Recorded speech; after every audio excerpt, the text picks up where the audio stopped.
Dear students, quantum mechanical model of atom நம்ம ஃபைனலாக பார்க்கக்கூடிய டாபிக் என்ன அப்படின்னா electronic configuration of atoms. So இதை தெரிஞ்சுக்கிறதுக்காண்டி தான் இந்த லெசனை நம்ம பார்த்துருக்கோம். இதான் ரொம்ப ரொம்ப முக்கியமான பாயிண்ட்ஸு. ஸோ எலக்ட்ரானிக் கான்ஃபிகரேஷன் எப்படி ஒரு ஆட்டத்துக்கு எழுதலாம் அப்படிங்கிறத பார்ப்போம். ஸோ ஃபஸ்ட்டு அதோட basic things. Electronic configuration of atoms. The distribution of electrons into various orbitals of an atom is called its electronic configuration. It can be done by applying the alpha principle, Pauli exclusion principle and the Kunz rule. The electronic configuration is written as the NLX. The electronic configuration எழுதுறதுக்கு முக்கியமாக தேவையானது என்ன அப்படின்னா alpha principle தேவை, பால் exclusion principle தேவை, guns rule தேவை. So அதை வச்சு நம்ம என்ன பண்ணுறோம், அந்த டிஸ்ட்ரிபியூஷன் ஆஃப் எலக்ட்ரான்ஸ் வந்து பார்த்தீங்கன்னா ஒவ்வொரு ஆர்பிட்லையும் எப்படி டிஸ்ட்ரிபியூட் பண்ணுறது அப்படிங்கிறத அதை பேஸ் பண்ணி தான் பார்க்குறோம். அதுக்கு வந்து இந்த NLXங்கிற ஒரு ரூல்ஸ் இருக்குது. அதில் என்னங்கிறது ரெப்ரசன்ட் பிரின்சிபல் குவாண்டம் நம்பர், எல்லுங்கிறது டிசைன் என்ன அப்படின்னா ஆர்பிட்டால்ஸ் இருக்குது, அதை பேஸ் பண்ணி அதான் அசிமுதல் குவாண்டம் நம்பர் 1s. அதாவது எஸ் ஆர்பிட்டால்னா L=0, பி ஆர்பிட்டால்னா L=1, d ஆர்பிட்டால்னா L=2, f ஆர்பிட்டால் அப்படின்னா L=3. and x represent the number of electron present in the orbital. Let us consider the hydrogen atom which has only one electron and it occupies the lowest energy orbital according to alpha principle. In this case n=1, ஹைட்ரஜனில் ஒரே ஒரு electron இருக்குது. அப்போ n=1, எல்லோட value வந்து அதான் S நம்மளுக்கு தெரியும். x= ஒரே ஒரு எலக்ட்ரான்ஸ் இருக்குது, number of electrons. Hence the electronic configuration hydrogen ஆட்டத்துக்கு என்னது 1 S 1. இப்படி தான் நம்ம ரீட் பண்ணணும். எப்படி ரீட் பண்ணணும் அப்படின்னா 1s1 அப்படின்னு ரீட் பண்ணணும். அதான் இங்கே கொடுத்துருக்காங்க. ஸோ அப்போ நம்ம என்ன பண்ணுறோம், ஆல்ஃபா பிரின்சிபிள், பால் எக்ஸ்க்ளூஷன் பிரின்சிபிள், குன்ஸ் ரூல், இது மூணையும் பேஸ் பண்ணி எலக்ட்ரான்ஸை எப்படி டிஸ்ட்ரிபியூட் பண்ணணும் அப்படிங்கிறத NLX அந்த ஃபார்முலா பேஸ் பண்ணி நம்ம என்ன பண்ணுறோம் அப்படின்னா ஒவ்வொரு ஆட்டத்துக்கும் அதில் உள்ள எலக்ட்ரான்ஸை நம்ம என்ன பண்ணுறோம் ஆர்பிட்டாலில் இந்த 3 ரூல்ஸையும் பேஸ் பண்ணி டிஸ்ட்ரிபியூட் பண்ணிடுறோம். அதை சொல்கிறது தான், அதுதான் நம்ம என்ன சொல்கிறோம் எலக்ட்ரானிக் கான்ஃபிகரேஷன் சொல்கிறோம். The orbital diagram for this configuration இப்படி தான் இருக்கும். 1s1னா இப்படி தான் போடுவோம். இது ஒரு ஆர்பிட், ஓகே. வந்து பார்த்தீங்கன்னா 1s1 ஆர்பிட்டால் போட்டிருக்கோம், எலக்ட்ரான்ஸை போட்டிருக்கோம். The electronic configuration and the orbital diagram for the elements up to number of 10. ஓகேவா, அந்த நம்பர் 10 10 எலமெண்ட் இருக்கும். நம்ம என்ன பண்ணுறோம் அப்படின்னா அந்த எலக்ட்ரானிக் கான்ஃபிகரேஷன் எழுத போகிறோம். Electronic configuration and orbital diagram for the first 10 elements. First பாருங்கள் ஹைட்ரஜனில் ஒரே ஒரு எலக்ட்ரான் இருக்குது, அதோட அட்டாமிக் நம்பர் 1. அப்போ 1s1, அப்போ அந்த ஆர்பிட்டில் ஒரே ஒரு எலக்ட்ரான் போட்டுருக்கோம். ஹீலியத்துக்கு 2 இருக்குது, அப்போ 1s2, இங்கே 2 எலக்ட்ரான். லித்தியத்தில் 3 இருக்குது, ஓகேவா, 1s2. அடுத்து 2s நமக்கு தெரியுமே, நான் ஏற்கனவே அவங்க வந்து பார்த்தீங்கன்னா மெமரிஸ் பண்ணி சொன்னோன்னா ஒரு வீடியோவில். ஸோ அப்போ 2s1, அப்போ இதை ஃபில்லப் பண்ணிடுறோம், அப்புறம் இதை ஃபில்லப் பண்ணிடுறோம், அதுக்கப்புறம் இதை ஃபில்லப் பண்ணுறோம். பெர்லியத்துக்கு 4, 1s2 2s2. அப்போ இந்த 1s ஆர்பிட்டால் 2 இருக்கா, 1 2, இதுதான் ஸ்பின். இது ஒரு ஸ்பின்னு, இது ஒரு ஸ்பின், ஆப்போசிட் ஸ்பின்னில் தான் இருக்கும். அப்புறம் 2s2ல அதே மாதிரி தான், இது ஒரு ஸ்பின்னு, இது ஒரு ஸ்பின்னு. அப்புறம் போரான் 5ல பாருங்கள் 1s2 2s2 2p1. இதில் 1s2ல 2 இருக்குது, அப்போ அதில் வந்து பார்த்தீங்கன்னா 2 ஃபில்லப் பண்ணிடுறோம். 2s2ல 2 இருக்குது, 2 ஃபில்லப் பண்ணிடுறோம். இந்த 2pல எத்தனை இருக்குது, ஒரே ஒரு எலக்ட்ரான் இருக்கா, அப்போ 2pxல ஒரு எலக்ட்ரானை ஃபில்லப் பண்ணிடுறோம். அப்புறம் எலக்ட்ரான் இல்லை அப்படியே விட்டுறோம். ஓகே, அடுத்து இங்கே பாருங்கள் கார்பன் 6ல் இது நம்ம ஏற்கனவே பார்த்துருக்கோம். 1s2 2s2 2p2. இங்கே 2 ஃபில்லப் பண்ணியாச்சு, இங்கே 2 ஃபில்லப் பண்ணியாச்சு, இங்கே 2 இருக்குது, அப்போ இங்கே 1 இங்கே 1. இசட்டில் கிடையாது, ஏன்னா எலக்ட்ரான்ஸ் இல்லை. நைட்ரஜனில் பாருங்கள் 1s2 2s2 2p3. ஓகேவா, அப்போ 1s2ல 2, 2s2ல 2, 2pல 3 இருக்குது, அந்த டீஜெனரேட் லெவலில் 3 இருக்குது. அப்போ 1 இங்கே 1 இங்கே 1. இதுக்கு பேர் ஹாஃப் ஃபீல்டு கான்ஃபிகரேஷன் சொல்லுவாங்க. என்ன சொல்லுவாங்க அப்படின்னா ஹாஃப் ஃபீல்டு கான்ஃபிகரேஷன். ஹாஃப் ஃபீல்டுனா பகுதி அளவு நிரம்பிய ஆர்பிட்டால்ஸ். இப்படி தான் பகுதியில் நிரம்புனது இப்படி தான் இருக்கும். இதுதான் ஹாஃப் ஃபில்டு சொல்லுவோம். ஏன் நான் சொல்கிறேன் அப்படின்னா, இதுக்கு அடுத்து உள்ளதை இந்த ஃபில்லிங் ஆஃப் ஆர்பிட்டால் இருக்குல்ல, அதில் வந்து பார்த்தீங்கன்னா ஹாஃப் ஃபில்டு கம்ப்ளீட் ஃபில்டு ஆர்பிட்டால்ஸோட எக்ஸ்சேஞ்ச் எனர்ஜியை போட்டிருப்பாங்க. அது ரொம்ப முக்கியமானது. அதை பேஸ் பண்ணி 1 மார்க் கொஸ்டின் ஒன்றுனால இங்கேயே சொல்லிட்டேன். ஹாஃப் ஃபில்டுனால இப்படி தான் இருக்கும். 6ல் 3 இருந்தால் ஹாஃப் ஃபில்டு. டி ஆர்பிட்டாலில் 10 இருக்கும், 10ல் 5 இருந்தால் ஹாஃப் ஃபில்டு. எஃப் ஆர்பிட்டாலில் வந்து பார்த்தீங்கன்னா எஃப் இருக்குல்ல, ஆர்பிட்டால் இருக்குல்ல, அதில் 14 இருக்கும், 14ல் பாதி 7, 7 இருந்தால் ஸ்டேபிள். 14 இருந்தாலும் ஸ்டேபிள், 10 இருந்தாலும் ஸ்டேபிள், 6 இருந்தாலும் ஸ்டேபிள், அதில் பாதி இருந்தாலும் ஸ்டேபிள் தான். ஏன்னா அந்த எக்ஸ்சேஞ்ச் ஆஃப் எனர்ஜியை பேஸ் பண்ணியிருக்கோம். சரி, அதை நம்ம அடுத்ததில் பார்த்துக்கலாம். இங்கே பாருங்கள், ஆக்சிஜனுக்கு 8, 1s2, 2s2, 2pல 4 இருக்கும். ஏன்னா 2pல மேக்ஸிமம் 6, அதனால் இங்கே 4 போட்டோம். இங்கே 2 ஃபில்லப் பண்ணிட்டோம்.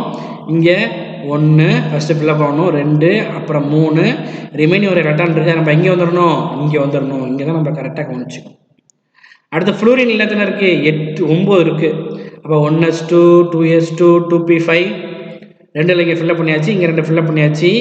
2p5 இருக்குது. ஃபஸ்ட்டு ஒரு எலக்ட்ரானை ஃபில்லப் பண்ணிடுறோம், அடுத்து இங்கே ஒரு எலக்ட்ரானை ஃபில்லப் பண்ணிடுறோம், அதுக்கடுத்து இங்கே ஒரு எலக்ட்ரானை ஃபில்லப் பண்ணிடுறோம். ரிமைனிங் 2 எலக்ட்ரான் இருக்குது, இங்கே 1, இங்கே 1 ஃபில்லப் பண்ணிட்டோம்.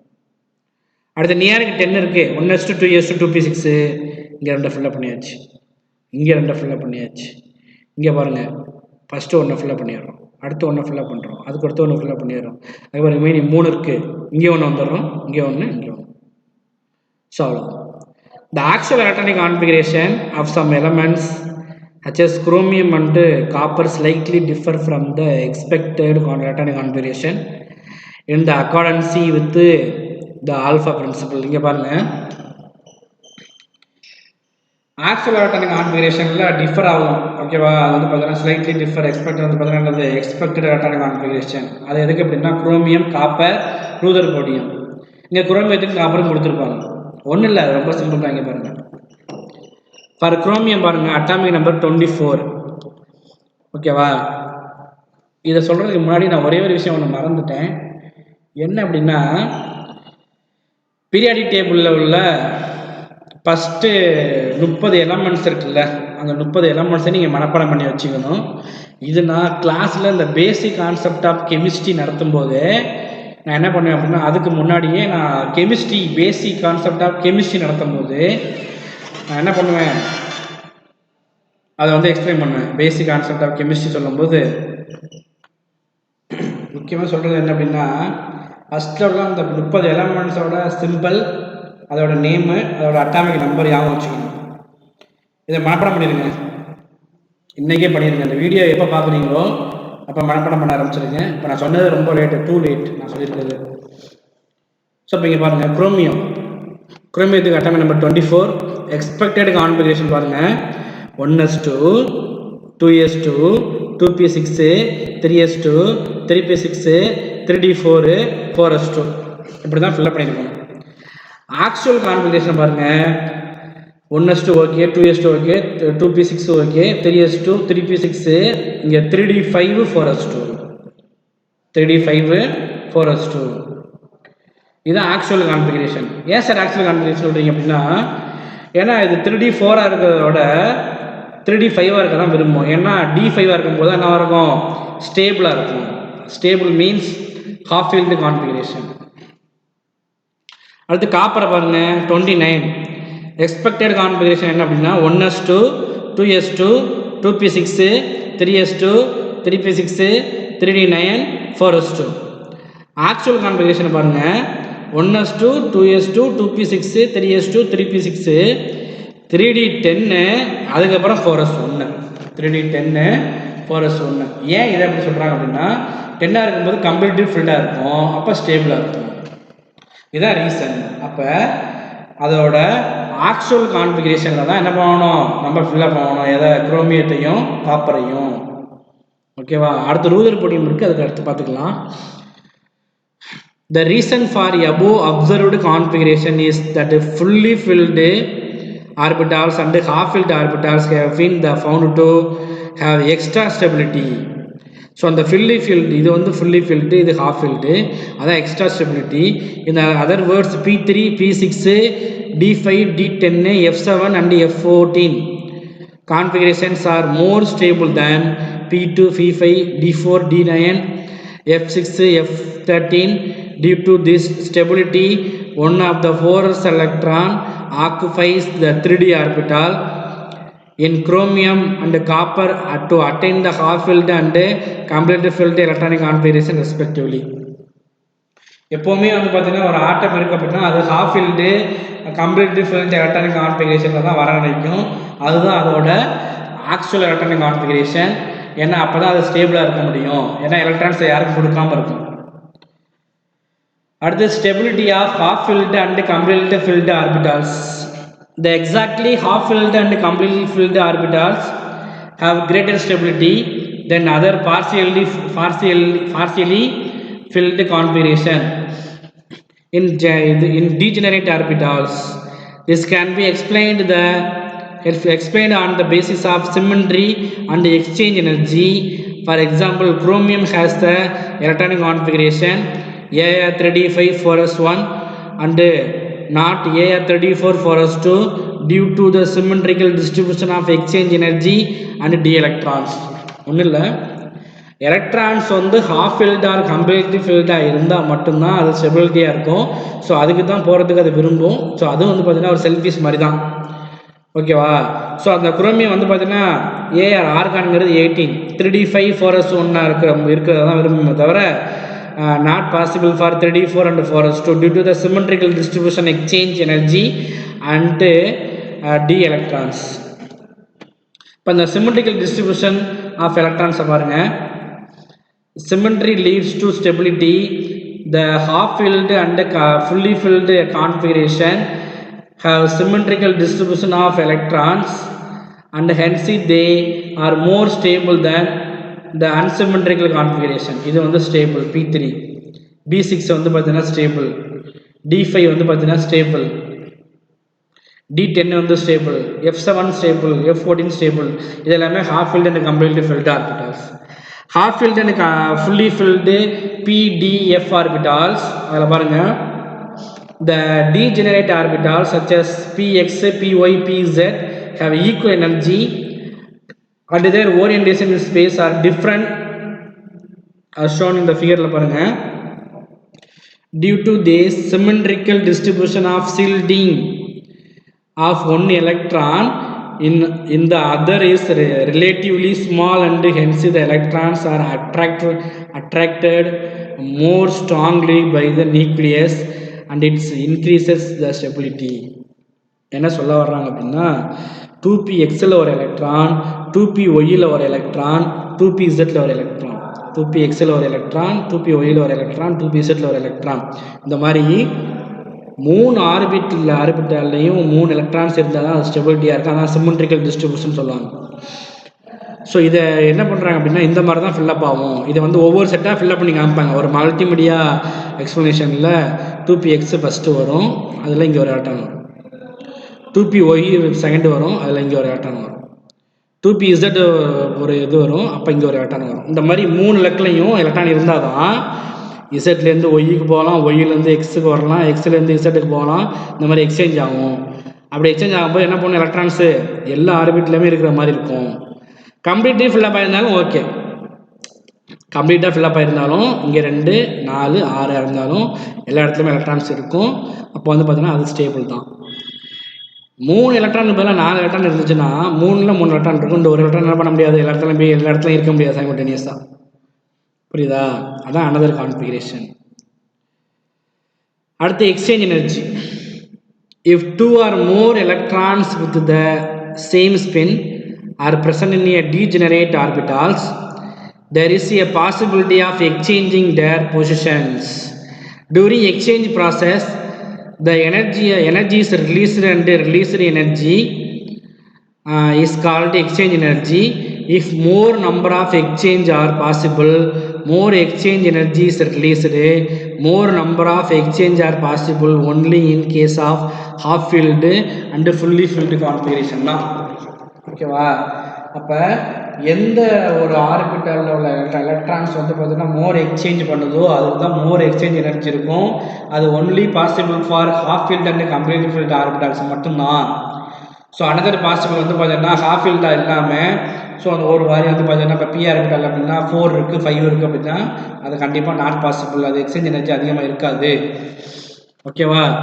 For example in chromium the electronic configuration AR வந்து 3d5 4s1, the 3d orbital is half filled and there are 10 possible exchanges shown in the figure 2.15 பார்த்தா தெரியும். and other hand only 6 exchange are possible 3d4, அதோட expected electron configuration இருக்குல்ல 3d4 4s2, அதில் 4 தான் இருக்கான். அது வந்து பார்த்தீங்கன்னா only 6 possible எக்ஸ்சேஞ்ச் தான் இருக்கான். hence exchange energy for the half filled configuration is more stable and this increases stability half filled and 3d orbitals. அது என்னங்கிறத பார்ப்போம். இங்கே கொடுத்துருக்காங்க பாருங்கள். ஃபஸ்ட்டு குரோமியம் 3d5 இருக்குல்ல, அதுக்கு சாரி குரோமியம் 3d5க்கு குரோமியம் 3d5க்கு பாருங்கள். ஃபஸ்ட்டு 5 எலக்ட்ரான் இருக்கா, 5லேயும் ஹாஃப் ஃபில்டாக இருக்கா, 1 2 3 4 5 இருக்கா. அதில் பாருங்கள், இங்கேருந்து எலக்ட்ரான் இங்கே வரலாம், இங்கே போகும், இங்கே வரும், இங்கே வரும். அப்போ 4 எக்ஸ்சேஞ்ச் இதில். இந்த எலக்ட்ரான்ஸ் இங்கே வருது, அப்புறம் இங்கே போகுது, இங்கே வருது, இங்கே வருது. 4 எக்ஸ்சேஞ்ச் இருக்குது. அடுத்து இந்த எலக்ட்ரானை பாருங்கள், இது இங்கே வரும் 2 3 எக்ஸ்சேஞ்ச் இதில். அடுத்து இந்த எலக்ட்ரான் இங்கே வரும், இங்கேயும் போகும், 2 எக்ஸ்சேஞ்ச் இதில். அடுத்து இந்த எலக்ட்ரான்ஸ் இங்கே வருது. அப்போ டோட்டலாக இங்கே 4, இங்கே 3, இங்கே 2, இங்கே 1, 3 3 3 6 4 10. அப்போ 4 + 3 + 2 + 1 = 10. அப்போ ஹாஃப் ஃபீல்டாக இருக்கும்போது அதால் எத்தனை எக்ஸ்சேஞ்ச் பண்ண முடியுது? 10 எக்ஸ்சேஞ்ச் பண்ண முடியுது. இதுவே இங்கே பாருங்கள் 1 2 3 4 இருக்கும்போது என்ன பண்ணுது?